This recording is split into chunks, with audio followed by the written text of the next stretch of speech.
mungkin akan ada optimisme dari para pelaku pasar kita untuk, perekonomian dalam negeri kita? Ya, tentu dengan, kondisi laporan, pertumbuhan ekonomi kita di kuartal 3 yang ternyata masih cukup solid di atas 5%, itu tentunya akan menjadi, landasan yang cukup kuat bagi, investor asing itu ya untuk kembali melirik, investasinya di Indonesia. Dan kalau kita melihat memang secara dalam beberapa waktu belakangan ini kan mereka ini asing ini sudah mulai melakukan aksi beli gitu, Mhm. khususnya di pasar, saham tapi tentu lebih terkhususnya dibandingkan dengan SBN yang secara bulanan di Oktober itu justru mencatatkan net sell.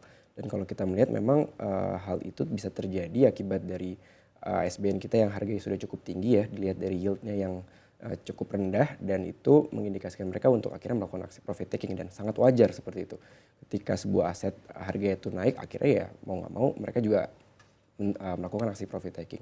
Dan, kalau kita lihat akhirnya mereka mulai switching ke pasar saham kita dan terlihat dari emiten-emiten big caps kita yang mulai, ada aliran asing kembali setelah sebelumnya itu sepanjang tahun ini kan cukup masif keluarnya. Dan kalau saya melihat dengan, pertumbuhan ekonomi yang akhirnya kembali berada di atas 5% selama 2 kuartal berturut-turut, itu akan menjadi, dasar yang sangat baik bagi, apa namanya, memperlihatkan fundamental ekonomi kita yang cukup kuat, cukup resilient di tengah kondisi, global yang masih bisa dikatakan penuh ketidakpastian gitu. Dan dengan kondisi tersebut konsumsi masyarakat kita masih cukup, kuat juga, itu tentunya akan menjadi daya tarik tersendiri bagi pelaku, pasar khususnya asing dalam melihat, investasi di Indonesia.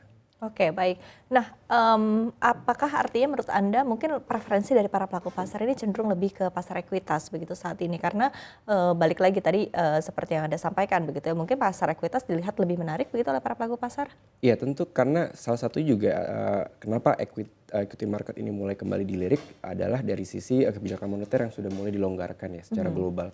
Kalau kita lihat, Amerika Serikat akhirnya, memangkas suku bunganya lagi, sebanyak 25 basis poin, di bulan lalu dan juga BI sendiri yang cukup agresif gitu ya di tahun ini sudah 125 basis poin. Tentu itu menjadi, 2 hal yang, mendukung, apa Mhm. namanya, pelaku pasar ini untuk kembali melirik, risk asset, salah satunya adalah equity dan itu sangat biasa ya ketika terjadi pemangkasan suku bunga, aliran modal itu mulai kembali ke risk asset.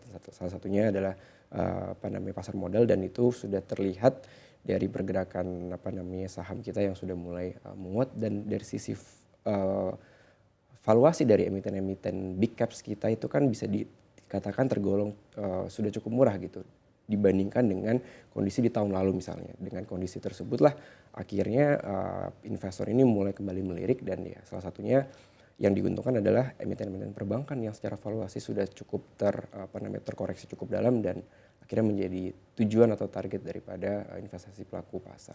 Oke, berarti Anda melihat, ada potensi kebangkitan untuk saham-saham perbankan begitu yang selama ini dilihat cukup lagging? Iya tentu, ke depannya dengan kondisi seperti ini dan apabila kebijakan pelonggaran moneter ini kembali berlanjut ya, Mhm, itu akan mhm. sangat, possible untuk perbankan kita kembali melanjutkan Oke, penguatan. seberapa kuat, pelonggaran moneter ini masih akan terus berlanjut begitu ya, mungkin dengan sinyal-sinyal yang diberikan oleh Bank Indonesia ataupun juga dengan, sinyal-sinyal yang juga sudah diberikan oleh The Fed begitu, oleh Jerome Powell, ini kan juga sudah beberapa, isyarat begitu ya, dan kita juga melihat dan kita memahami kondisi The Fed ini juga cukup sulit ya untuk Iya mendapatkan betul. data-data aktual, dengan, shutdown-nya pemerintahan Amerika Serikat. Nah, ini juga seperti apa Anda melihat bahwa, kebijakan moneter yang diambil ini akan tepat dan sesuai dengan, yang dibutuhkan oleh perekonomian? Iya, memang kalau kita melihat, kita, terlebih dahulu bisa melihat ke Bank Indonesia. Memang apa yang dikatakan oleh Gubernur BI Pak Peri itu selalu mengatakan bahwasannya masih ada ruang untuk pelonggaran, kebijakan moneter lebih lanjut dalam rangka mendukung, pertumbuhan ekonomi. Namun memang Pak Peris juga, kerap mengatakan stabilitas nilai tukar ini tetap menjadi, concern utama Ya. mereka sebelum melakukan aksi, apa namanya, pemangkasan atau, menahan suku bunganya. Jadi memang, dari situ aja saja sudah kita bisa lihat ruangnya masih ada, cuma nanti kita melihat bagaimana stabilitas nilai tukar rupiah kita lanjutnya. Dan kalau kita melihat ke The Fed sendiri, itu memang, walaupun di bulan Oktober kemarin memangkas kembali suku bunganya, namun, dari pidatonya Jerome Powell sendiri itu mengisyaratkan akan sedikit menutup, kemungkinan akan pemangkasan lanjutan di Desember nanti, di FOMC Mhm. Desember. Jadi memang pelaku pasar ini agak sedikit, akhirnya terutama di US ya akan sedikit, khawatir karena ternyata ekspektasi mereka kan sudah cukup, tinggi akan pemangkasan lanjutan di Desember. Namun ternyata dengan omongannya Jerome Powell tersebut agak sedikit menurunkan ekspektasi untuk pemangkasan lanjutan di akhir tahun, sehingga memang ini bisa menjadi sebuah katalis negatif bagi khususnya pasar saham gitu ya, global maupun domestik, dengan kondisi ketidakpastian dari The Fed akan kepastian suku bunga ke depannya. Oke, oke. Nah, seperti apa juga ini akan berpengaruh kepada rupiah kita ya? Karena kita lihat rupiah kita juga bahkan hari ini kembali di 16.700-an Betul. begitu ya, kembali terdepresiasi, dan dolar juga kita lihat cukup sudah mulai kembali gain back kekuatannya begitu ya, dengan bahkan posisi emas juga hari ini juga bergerak masih menguat begitu, tapi sudah berada di bawah level psikologis 4.000. Nah, seperti apa Anda melihat dinamika yang terjadi saat ini untuk posisi nilai tukar rupiah kita?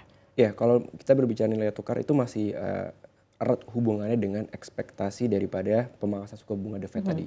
Jadi kalau kita melihat dengan kondisi pasar yang saat ini sedikit menurunkan ekspektasi akan pemangkasan suku bunga lanjutan The Fed di Desember, kemudian juga ketidakpastian yang ditimbulkan akibat dari pada government shutdown yang ada di Amerika Serikat yang menutup akses laporan-laporan perekonomian Amerika Serikat, tentu ini menjadi katalis yang menguatkan dolar gitu. Karena kalau kita melihat saat ini di DXY itu sudah menembus lagi level psikologisnya di level 100 dan imbasnya pada pelemahan rupiah itu tadi. Dan kalau kita melihat memang rupiah sudah tembus 16.700, salah satu pemicunya adalah penguatan DXY, dan penguatan DXY itu seiring dengan ekspektasi pasar yang menahan kembali ekspektasinya bahwa The Fed ini sudah tidak akan memangkas suku bunga nih di akhir tahun. Jadi dolar ini kembali menguat, kembali diminati oleh pelaku pasar, sehingga memang ancaman bagi rupiah ini cukup nyata gitu ke depannya, akan lanjutnya pelemahan rupiah lebih lanjut gitu, seiring dengan kondisi DXY atau dolar Amerika Serikat ini yang cenderung menguat di pasar global seiring hal tadi. Oke,